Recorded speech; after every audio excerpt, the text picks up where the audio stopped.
नमस्कार। आप सभी लोग बड़ी शॉर्ट नोटिस में आए, मैं तहे दिल से आप लोगों का आभारी हूं। मैं विषय पर आता हूं। 35 साल राजनीतिक में काम करने के बाद माननीय प्रेम शर्मा, जो आज इस दुनिया में नहीं हैं, जो खेतवाड़ी के विधायक थे और मैं 16 साल का उनसे जुड़ा था, उनके जाने के बाद मैंने खेतवाड़ी युवा मोर्चा का अध्यक्ष पद संभाला। ऐसे करते करते मैंने राष्ट्रीय युवा मोर्चा में गया, मेन स्ट्रीम के अंदर काम किया। मतलब तकरीबन प्रमोद जी जिंदा थे, प्रमोद जी के साथ काम करने का मुझे अवसर मिला, गोपीनाथ मुंडे जी के साथ मुझे काम करने का अवसर मिला। उनकी लीडरशिप में कमाल की लीडरशिप थी। पर आज की जो लीडरशिप है वह एक प्राइवेट लिमिटेड फर्म बनकर रह गई है। सिर्फ पैसे से भरे हुए बैग वाले कार्यकर्ताओं की इनकमिंग होती है और जो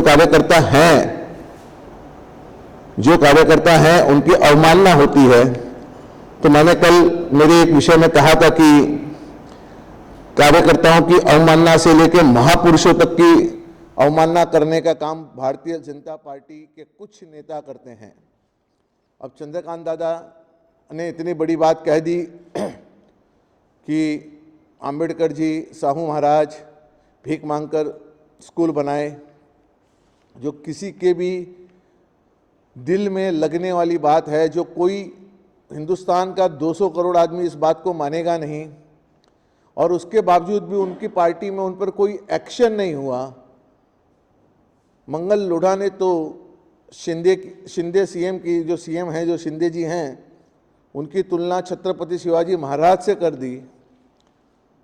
जब ऐसे बयान आते हैं तो दिल दुखता है, मन दुखता है कि इस पार्टी को 1985 से, जब 2 विधायकों की ये पार्टी हुआ करती थी, हमने झंडे डंडे लगाकर रात रात वड़ा पाव खाकर चुनाव लड़े। चुनाव में पैसे नहीं होते थे, घर के 2-5 हज़ार रुपये लाकर चुनाव में देते थे कैंडिडेट को और चुनाव लड़ा जाता था। मुझे आज भी अच्छी तरह याद है, कॉरपोरेशन के चुनाव में घर जाकर कैंडिडेट ढूंढते थे और उसे कहते थे, आओ भैया चुनाव लड़ लो। आज पार्टी बहुत बड़ी हुई है, पर पार्टी के कुछ नेता ने पार्टी को कहीं ना कहीं गुमराह किया है। मैं तो ये कहूँगा कि भारतीय जनता पार्टी दूसरी कांग्रेस पार्टी है, कांग्रेस के नक्शे कदम पे चलती है, नक्शे कदम पर चल रही है।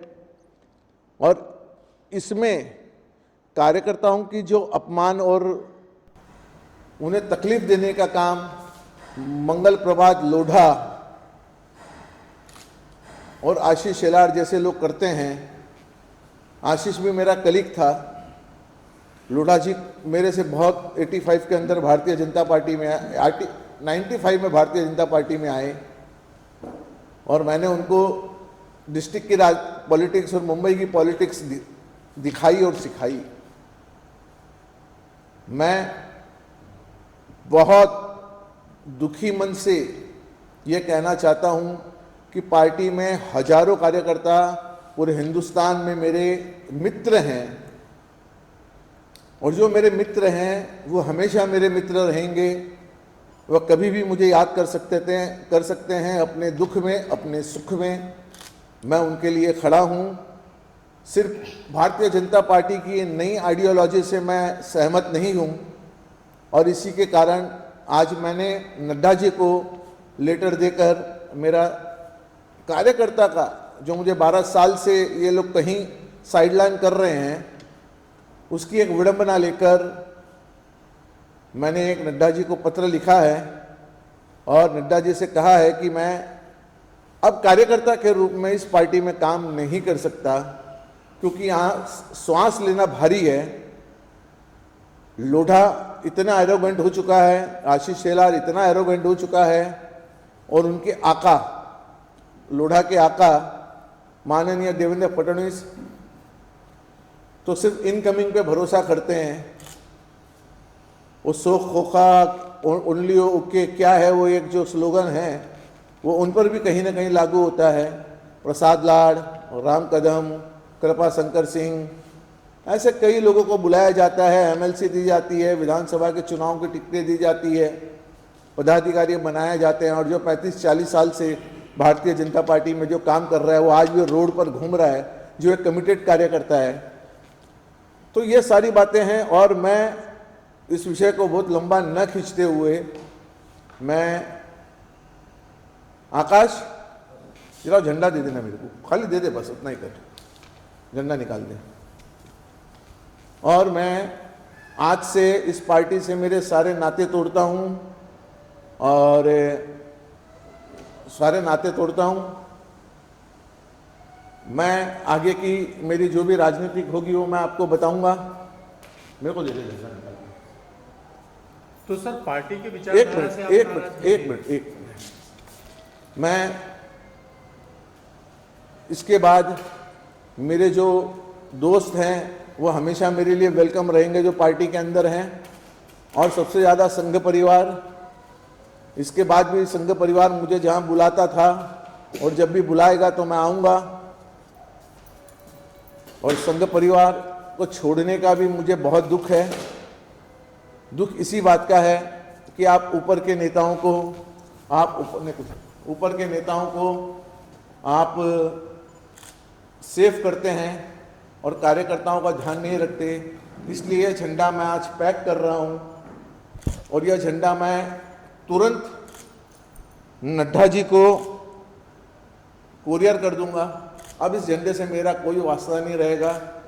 35 साल मुझे इस पार्टी में हुए, मुझे आज बड़ा दुख हो रहा है, पर मैं बहुत खुशी भी महसूस कर रहा हूं कि आज के बाद बहुत मैं आज़ाद हूं। अब बड़े बड़े नेताओं के प्रेशर में मुझे नहीं रहना पड़ेगा। मेरा विषय समाप्त है। आप कुछ पूछना चाहते हैं तो पूछ लीजिए। मैं वही पूछती की विचारधारा से नाराज है या कुछ व्यक्ति विशेष के लोगों से नाराज? व्यक्ति विशेष पहले नंबर पर आते हैं मंगल प्रभात लोढ़ा, आशीष शेलार और उनके आका देवेंद्र फडणवीस। इनकी जो रवैया है काम करने का, कार्यकर्ताओं को कुचलने का, और कहीं ना कहीं पार्टी ने अपनी आइडियोलॉजी भी बदली है। जहां हुए बलिदान मुखर्जी वो कश्मीर हमारा है, हम ये स्लोगन दे देकर बड़े हुए, और उसी कश्मीर में जाकर उन्होंने अलायंस कर लिया।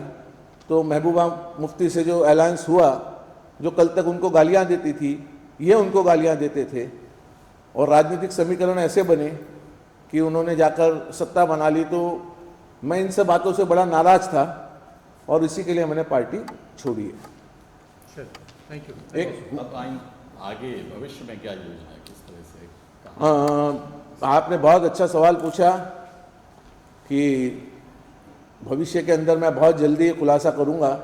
और मुझे महाराष्ट्र की 2-3 राजनीतिक पार्टी निरंतर मुझे कॉल कर रही थी, कुछ नेताओं ने मुझे बुलाया था मिलने के लिए, पर मेरा और उनका स्वभाव भी जमता नहीं है।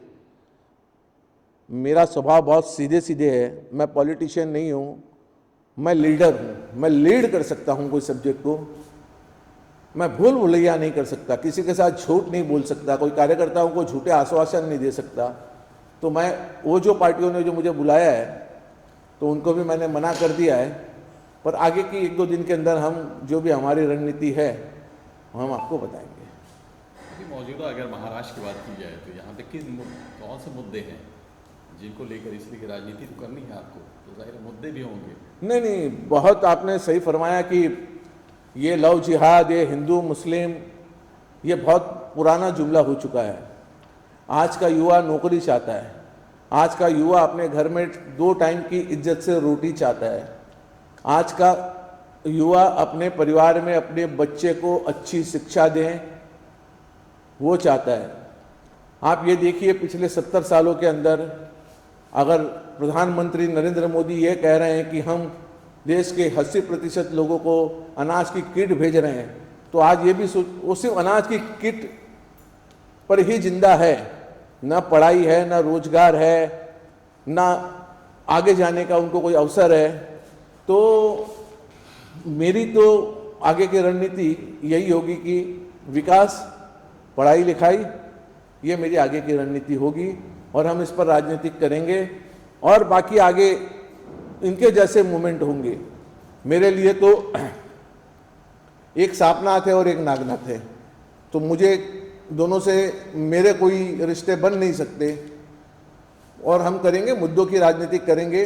ये लव जिहाद वगैरह हमारे समझ में नहीं आता। अगर लव जिहाद इतना बड़ा विषय बनाया गया है तो आज 350 मेंबर ऑफ पार्लियामेंट की सरकार लेकर बैठे हैं।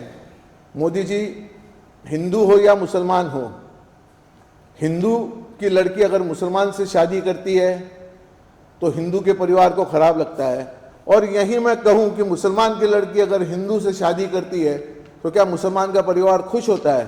वो भी खुश नहीं होता। परिवार तो दोनों समाज खुश नहीं होते। जब दोनों समाज खुश नहीं होते तो आप एक कानून बना लीजिए। इतने कानून आपने धारा 370 बनाया, ये बनाया, वो बनाया, कि हिंदू और मुसलमान में शादी नहीं हो सकती। आप एक कानून क्यों नहीं बना लेते? पहले तो आप उनकी शादियां होने देते हैं, और होने के बाद में लड़का या लड़की को पुलिस के माध्यम से या किसी भी प्रशासन के माध्यम से प्रेशर कर कर उसे एक लव जिहाद का रूप दिया जाता है, और हिंदू और मुसलमान को बांटने का काम किया जाता है। मैं गर्व से कहता हूं मैं हिंदू हूं, पर मैं कोई एंटी मुस्लिम भी नहीं। Thank you sir. Thank you. Thank you.